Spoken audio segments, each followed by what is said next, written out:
Alright, good morning, good evening, good afternoon, wherever you are. So, here's the other half of this fuel system kind of setup. Before I talked about the fuel level sender, now I'm going to talk about the fuel pump and basically the fuel lines. I've gone over this many times, and quite literally, the cheapest, easiest way I'm going to create these fuel lines is these, what do you call them?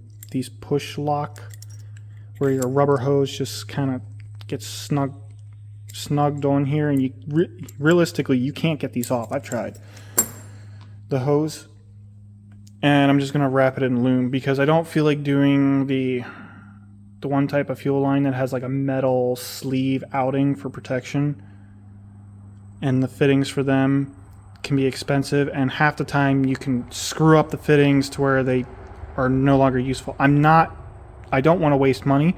At the same time, I'm not going to use something that I have to cut multiple times or use an actual cutoff wheel to cut the hoses. Not happening. I'm doing this the fastest, cheapest way, but also going to protect the fuel lines. So this is what I'm using. It's called, I forget what they call this. It's like a push lock design. The rubber hose goes on, but being that it's wedged like this, you can't pull the hose off. I've tried. You legitimately can't. So to the point where you don't need a hose clamp. But I'm going to use these types of hose clamps that you basically pinch it, and it's a one-time use hose clamp just to make sure they stay on there. So basically the whole fuel line system, or a good portion of it, is going to be this type of hose. This is a submersible hose, but I can get a roll of fuel line a lot cheaper than your standard stuff that you would find on a hot rod that you have to cut with a cutoff wheel. I'm not doing that. So I have 8 AND ports here. I have an assortment of 8 AND/6 AND with a lot of the 6 AND have 3/8 hose barbs. The 8 ANDs have 1/2 inch hose barbs, basically. Part of the fuel system is going to be 1/2 inch. Some of it's going to be 3/8. In places to where this engine, the 4-liter, is only going to need, I think, a 3/8 fuel line. It's not going to produce more than 400 horsepower when I'm done with it. So that will be fine, but it's going to be, the fuel line system is going to be set up if I put a different engine in that it can support it. Here's my fuel pump hat. Fuel pump's on there. Warbow 450. It's just hose clamped to the bar. There's no real holding it on there other than the hose clamps. I wish there was a cup that you could bolt to hold this on a little bit better, but this is actually pretty stout. So I had to modify it. I had to put a single bolt here, and then I kind of welded these two pieces together just because it's only got a single bolt and I don't want it to spin in the tank. This is going to be just above the bottom of the fuel tank, so it'll work out that way. The fuel level, I will basically read E right about here, so you still have fuel left, but it'll work for telling me when I should get gas. So I'll have to install this onto the tank, install the tank back into the truck, and then go through the fittings, attach them to where I want them to go, and I'll put a fuel filter probably in the engine bay just because the one fuel line is it's got a little bit of rust inside, just to have it protect the injectors. So this video probably is going to be long and broken up, but you'll kind of get the idea where I'm going with this.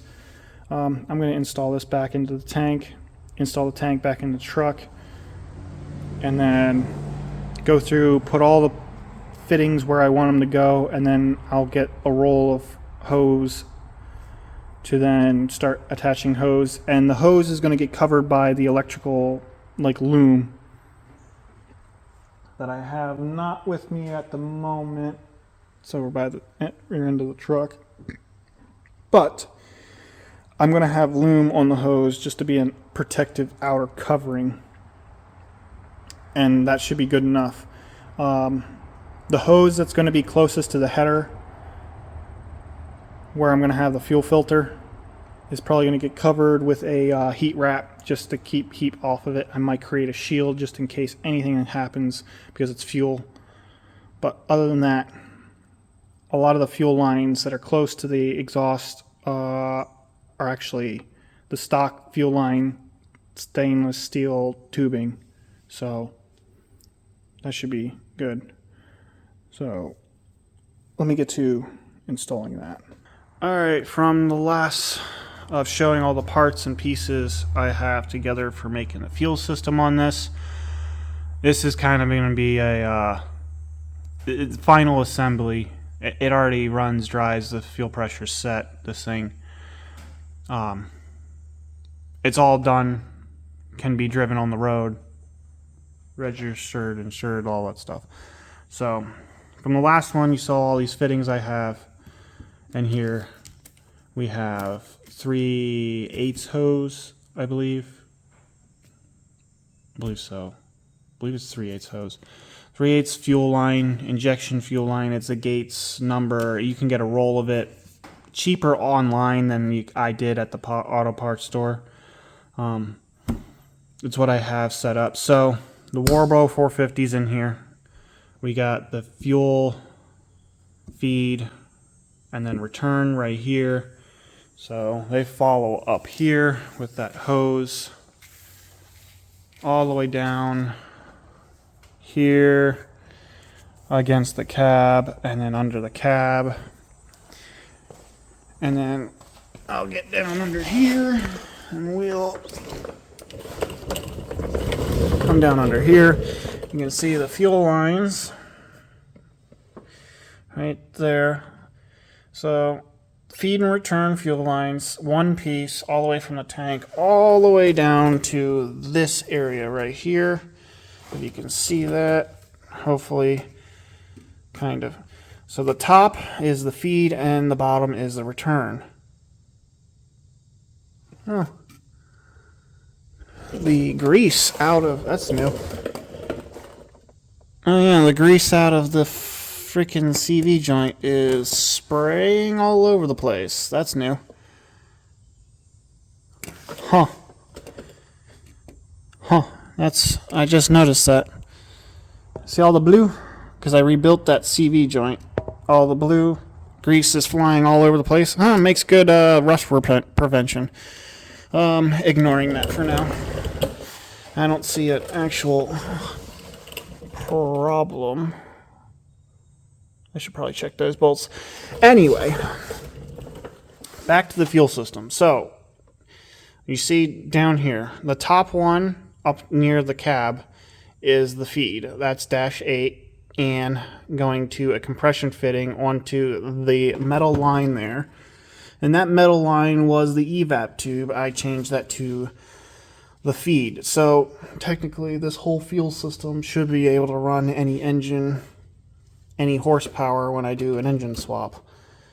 But I'm using that metal tube, and the factory fuel line is now the return side, which will go back to the tank, which has a -6 and then a quick connect 5/16 coupler in there. So it goes from the quick connect 5/16 coupler to an adapter to 6 to a, I think, 3/8 barb hose, and then the 3/8 hose all the way back to the tank that you saw on top of the tank. So those factory lines come down here. Hopefully my eyes are not focusing and the camera is focusing. Let's see. Then they come over here. Again, factory fuel lines, factory metal line. The evap line goes behind this heat shield. Kind of close, but they go behind the heat shield. And then they go up from the heat shield if we can get over here. Oh, God.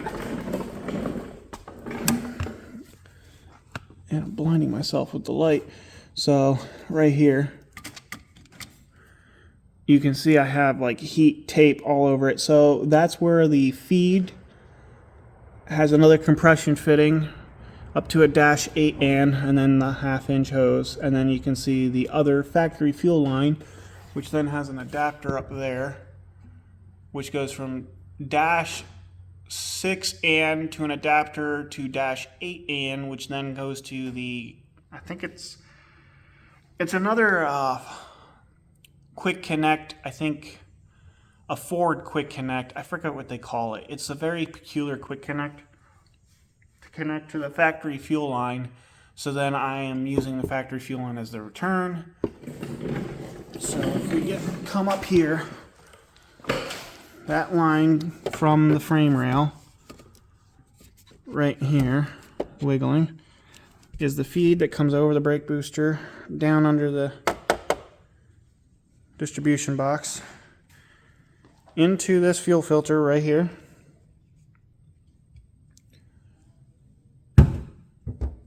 That magnet is not working. Okay, that works there. I probably should just turn that off. All right. Goes into the fuel filter here. So this is the feed 8 AN 3H hose into the fuel filter. Then out through an 8 AN adapter down to a 6 AN, and then into a 5/16 line that comes back under here, under the power distribution box, in this heat wrapped line right here that my hand's on. Goes into the back of the fuel rail. And then it comes out of the fuel rail right here. Again, this fuel rail that I have on this engine has been modified to have aluminum 6 AN bungs welded to it because of an aluminum rail. So I have the fuel line going into the back of the fuel rail. I don't know if I have a picture of how it sees, because that was done a while ago. But it's basically connected right behind the intake manifold into the fuel rail. And then this side of the fuel rail, we have, let's see, yeah, here's the fuel line that comes out of the fuel rail into the regulator. That is a vacuum reference regulator. And then out of the regulator right here, over the engine and into the bar. Then right here is the return down into the factory fuel line and then back to the tank. So that's the fuel system I have set up. 5/16 line, 5/16 line, both here, and then this is 5/16 line, and then the rest of it is 3/8 line, and this is it. This fuel filter has been adapted. Either I can do an 8-inch line, 8 AN line, or a 6 AN line, depending on what engine I have in this, but the fuel system should be, with a Warbo 450, should be good enough for a V8 with maybe 500 horsepower NA.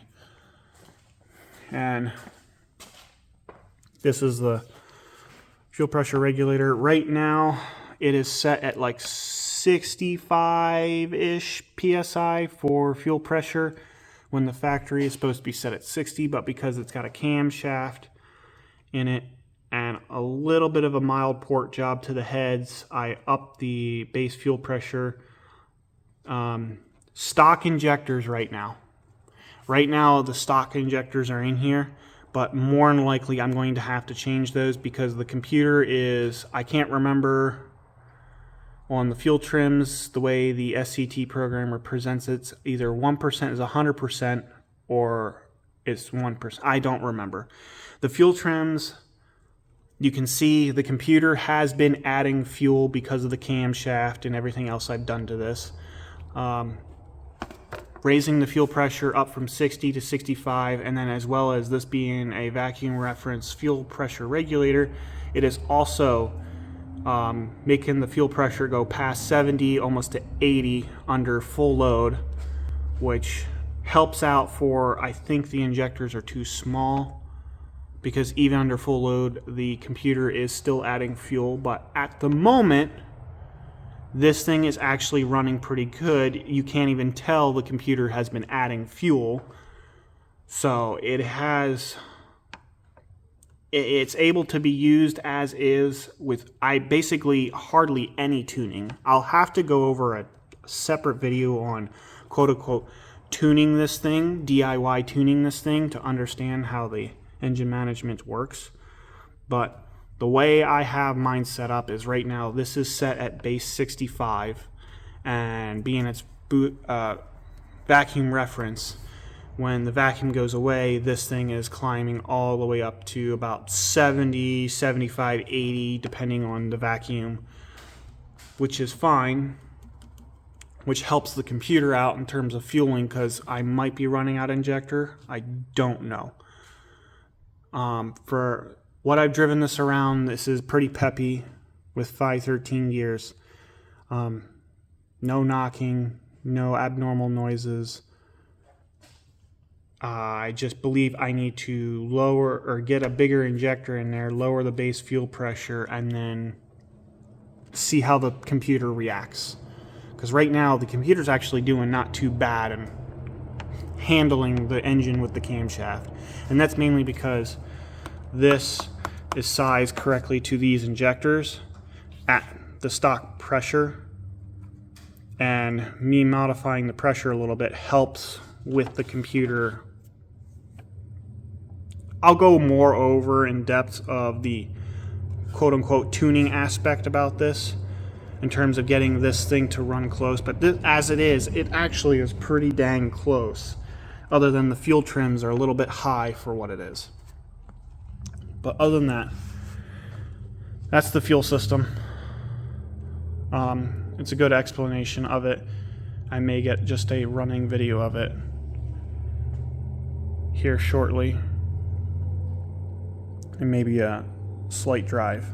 But other than that, that is the whole fuel system setup.